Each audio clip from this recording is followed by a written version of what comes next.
Anori, moi-je. C'est l'affirmation d'une présence, d'une identité. Derrière ce mot et derrière chaque verset se cache un cœur qui bat, une histoire à raconter.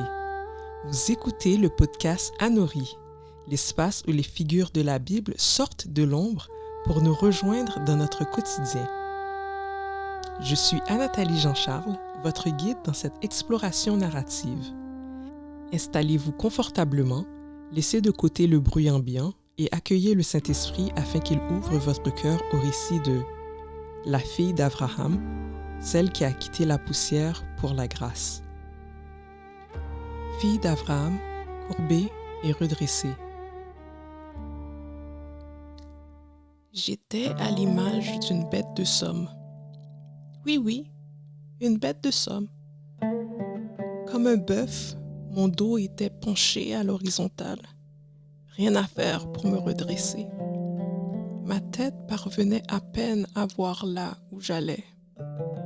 Mon cou était si tendu que le seul fait de relever la tête pour regarder en avant devenait pour moi une épreuve insurmontable. J'ai été coincée dans cette position pendant 18 ans. 18 ans. 18 longues années à scruter le sol. Elle s'accroupit pour ramasser une poignée de terre. Voyez-vous cette poussière? Sous le trot des ânes ou des chevaux, elle me collait à la peau. Mon visage était constamment assombri par la saleté. À force d'être penché vers le bas, la peau de mon visage s'est dilatée. Vous voyez? Elle ramène les mains à son visage et palpe ses joues. Puis, elle prend la main d'un des visiteurs et l'approche vers son visage, qu'elle penche vers la paume de sa main. Ça pendouille. Et ne me parlez surtout pas de mon ventre ou de mes seins. À mon âge, tout est mou. Les bras croisés au dos, j'étais en position de révérence permanente. Le monde pour moi commençait aux chevilles des autres. Je reconnaissais les gens à leurs pas, à la manière dont leurs sandales frottaient la terre.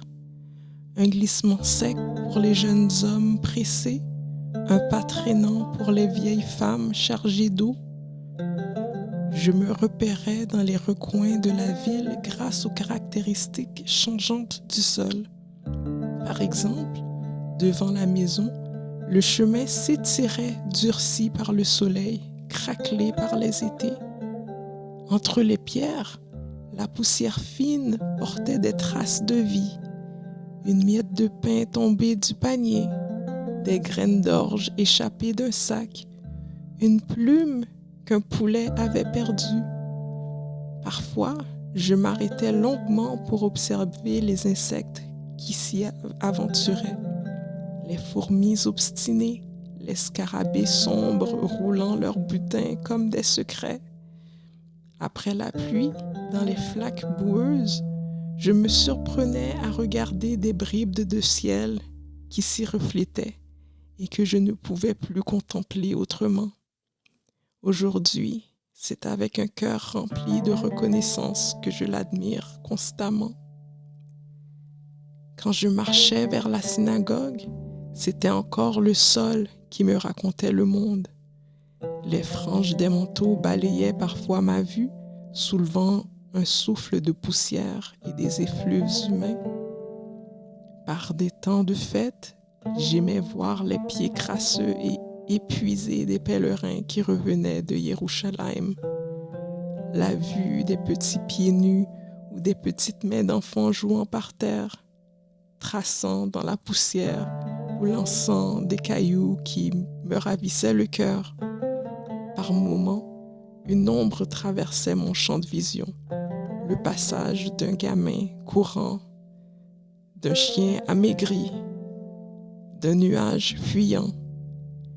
J'entendais des voix me surplombant, comme venues d'un autre monde, d'un autre royaume, celui des visages et du ciel. Ce sont les pieds de ceux qui s'arrêtaient brusquement à quelques mètres de moi ou qui déviaient de leur trajectoire pour m'éviter qui me blessaient particulièrement. Parfois, je pouvais les entendre murmurer des atrocités à mon sujet. Les plus cruels ne se gênaient pas pour se moquer ou pour me rappeler ma condition déchue. Je n'étais plus femme, je n'étais qu'une bête de somme, quoi. Comment ça m'était arrivé? Ah ça, allons nous asseoir à l'ombre que je vous explique. Elle guide les visiteurs vers un mur ombragé sur la place du village. Elle s'accote sur le mur et s'assoit en invitant les visiteurs à faire de même. Comment vous dire? Je portais sur mon dos le poids du chagrin, comprenez-vous? C'est quand vous perdez le contrôle sur vos pensées et que les mensonges de l'ennemi deviennent des vérités. Voyez-vous où je veux en venir? Bien sûr, ça vous arrive à vous aussi de vous faire des nœuds dans la tête pendant des heures et des heures pour des broutilles.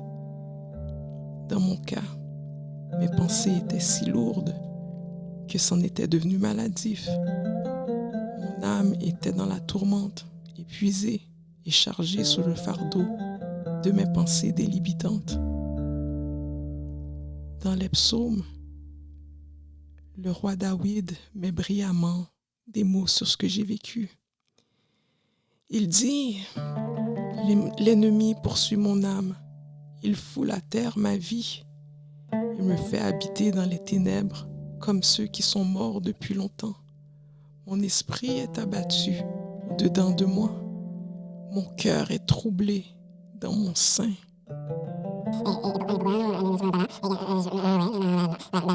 C'est exactement ça. La faiblesse de mon esprit, alors que je m'accablais, me rendait vulnérable aux attaques incessantes de l'ennemi qui en voulait à ma vie. Pour cette raison, je vous encourage à être vigilants dans vos pensées, car l'ennemi est sournois. Faites attention à la comparaison avec les autres. Ne nourrissez pas la honte, la culpabilité, les rancœurs ou l'amertume. Ce sont des munitions redoutables pour l'ennemi.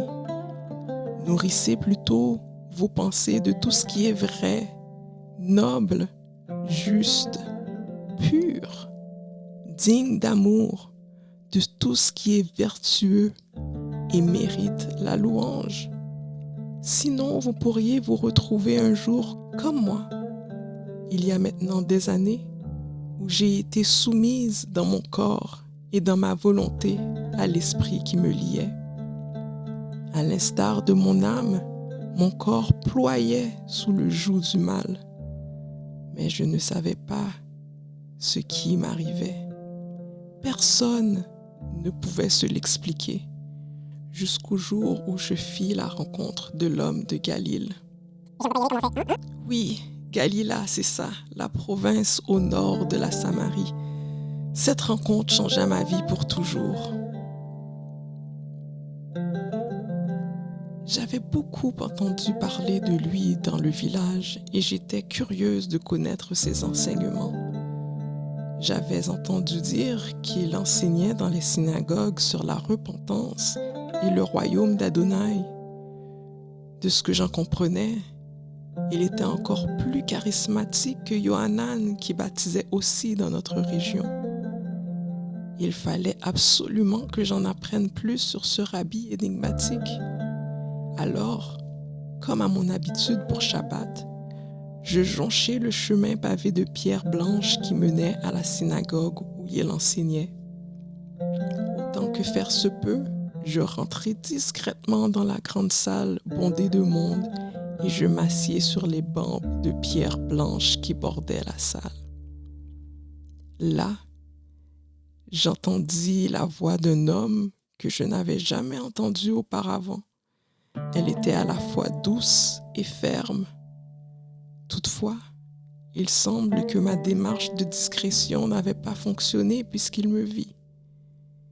Il me vit, mais pas comme les autres me voyaient.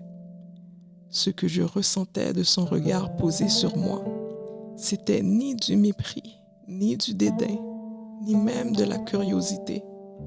Pour une fois depuis très longtemps, une personne voyait la femme que j'étais. Au-delà de mon infirmité, il voyait l'épuisement, la souffrance, les douleurs du quotidien, l'isolation, les fardeaux de mon âme et surtout, il voyait le lien qui me gardait attaché. Puis, Yeshua s'adressa à moi avec ces paroles. Isha, qui veut dire femme, tu es délivrée de ton infirmité. Aussitôt, un flot de larmes égouttèrent sur les pierres blanches du plancher. Les ténèbres qui appesantissaient mon esprit firent place à la légèreté de la lumière et le joug que je portais depuis 18 ans fut enlevé. Par ces seules paroles, ma volonté fut rétablie. Il dit, et la chose arrive. Il ordonne, et elle existe. Je ne voyais pas encore son regard, seulement le bord de son vêtement s'approcher. Puis, l'ombre d'une main descendre dans la lumière. Quand il posa ses doigts sur moi, le monde bascula. La terre que j'avais si longtemps habitée du regard se mit à s'éloigner. Mes yeux, d'abord aveuglés par la lumière, découvrirent des choses que je ne voyais désormais plus qu'en rêve. La hauteur des murs, les visages, le bleu du ciel à travers la porte ouverte. Et, dans le silence suspendu de ceux qui regardaient, je sus que même la poussière, celle que j'avais côtoyée pendant 18 ans, gardait trace du divin. À ce moment, je glorifiais Adonai de tout mon cœur.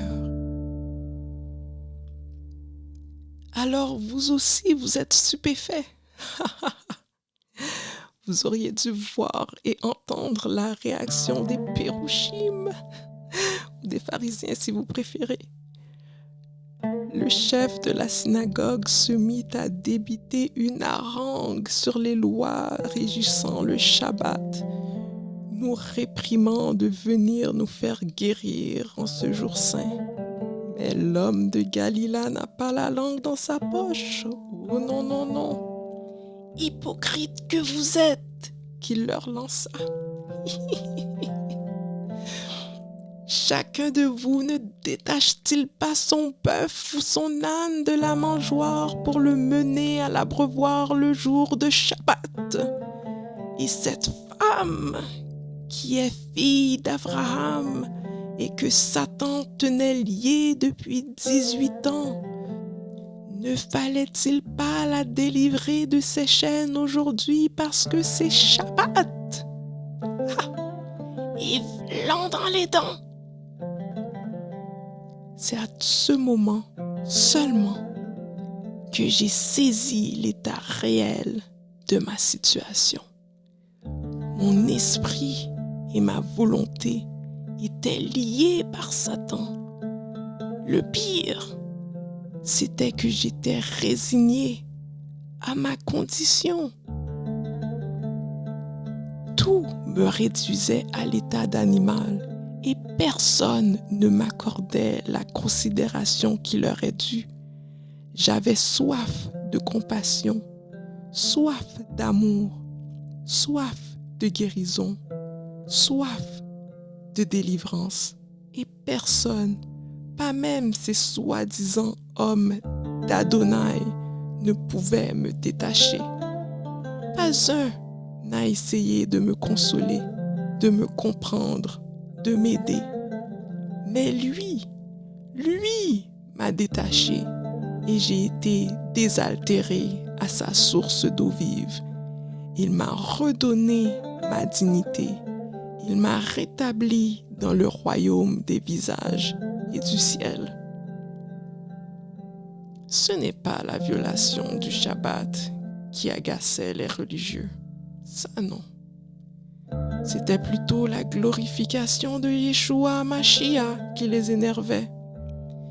Ils ne pouvaient pas contester sa puissance.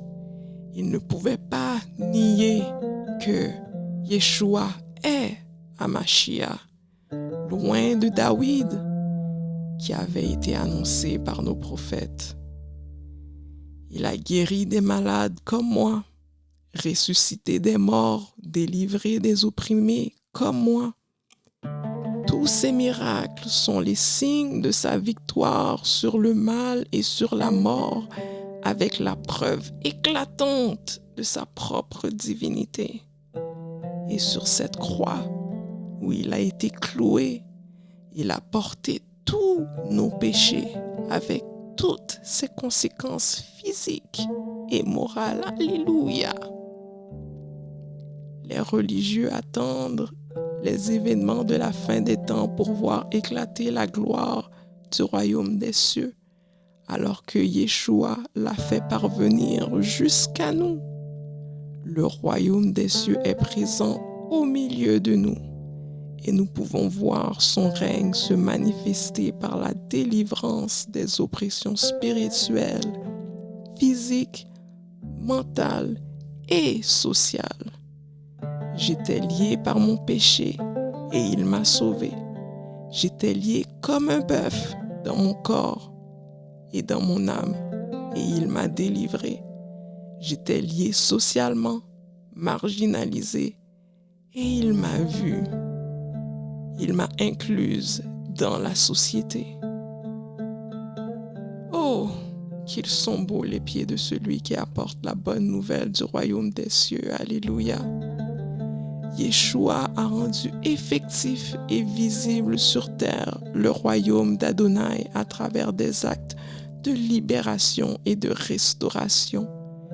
Il est venu mettre fin au joug de tout ce qui opprime l'être humain, qu'il soit spirituel, physique ou social.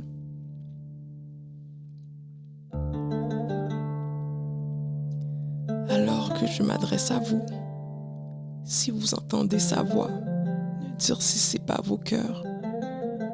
Si vous le voyez se manifester dans vos vies ou dans celles de vos proches, ne fermez pas les yeux.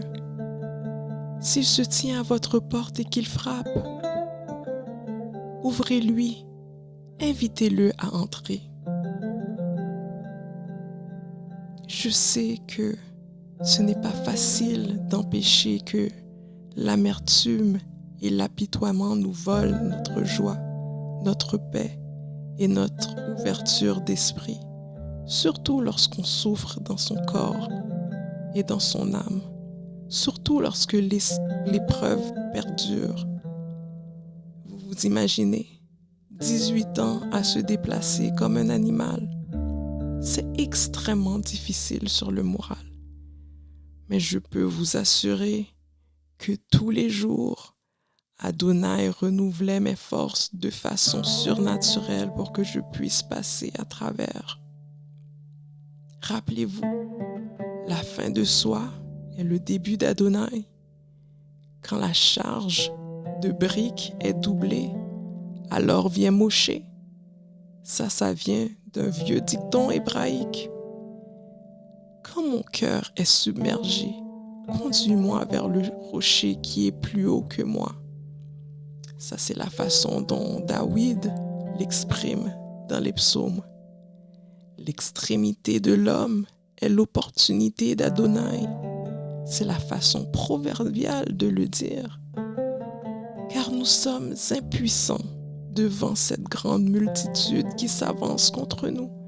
Et nous ne savons que faire, mais nos yeux sont sur toi, Adonai. C'était la prière du roi Yehoshaphat lorsque ses ennemis avançaient contre Yehuda. Tout ça pour dire que nous devons garder les yeux fixés sur Adonai en toutes circonstances.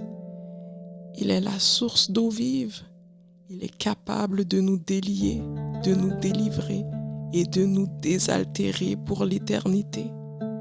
Je suis la preuve que lorsqu'Adonai croise le malheur, il ne la fuit pas. Il appelle ceux qui sont courbés et chargés pour les secourir. De même, en tant qu'enfant d'Adonai, on ne devrait jamais se contenter de se résigner face à la misère humaine, mais toujours la combattre activement. Lorsque nous agissons ainsi, à l'instar de Yeshua, nos actions couvriront également nos adversaires de honte et rejaillira sur la gloire d'Adonai. N'agissons pas comme les religieux qui se sont bornés en raisonnement face aux prodiges que Yeshua produisait. Plutôt, réjouissez-vous avec la nuée des témoins, car c'est là où réside la vraie signification du Shabbat, dans la louange et la réjouissance de la venue du royaume des cieux parmi nous. Et attendons patiemment le jour de la résurrection où toutes choses seront rendues parfaites en Yeshua. Quelle joie d'avoir été vu par celui qui me révèle, qui me délivre et qui m'appelle fille d'Abraham. Il a reconnu ma souffrance, ma foi et ma persévérance dans l'épreuve. Oui, j'aime l'homme de Galilée.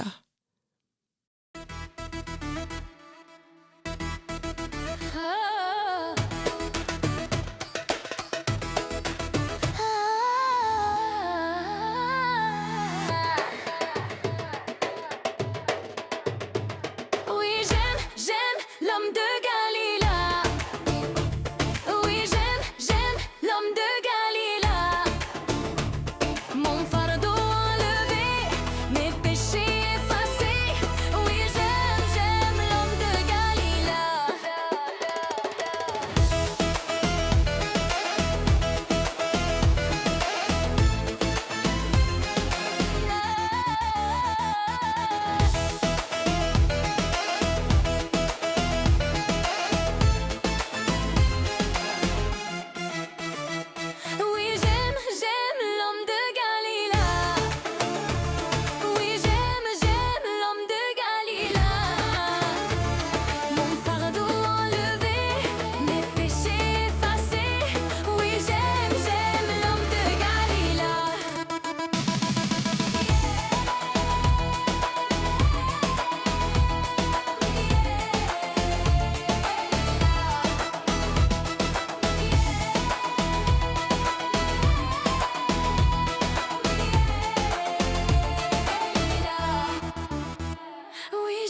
J'aime l'homme de Galilée. Oui, j'aime l'homme de Galilée.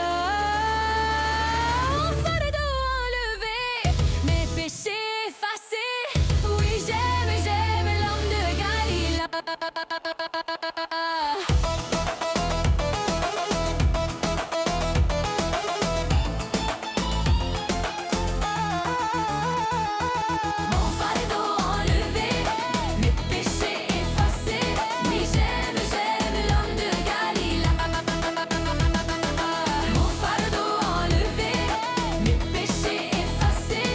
Oui, j'aime l'homme de Galilée. Quelle libération! Cette femme se voyait comme une bête de somme, mais Jésus l'a appelée fille d'Abraham. Il n'a pas seulement redressé son dos, il a restauré sa dignité. Pour conclure, je vous invite à un geste prophétique simple. Là où vous êtes, si vous le pouvez, redressez-vous. Physiquement, relevez le menton, décollez votre regard du sol ou de vos soucis. Prenez une grande inspiration et regardez vers le haut. Et souvenez-vous de ceci, peu importe ce qui pèse sur vos épaules aujourd'hui, ce n'est pas votre identité. Votre identité, c'est celle que Dieu vous donne quand il vous regarde en face. Je suis Anne-Nathalie Jean-Charles. Marchez la tête haute. À très bientôt sur Anouri. Si ce podcast nourrit votre foi, n'hésitez pas à le partager avec quelqu'un qui a besoin d'entendre cette histoire.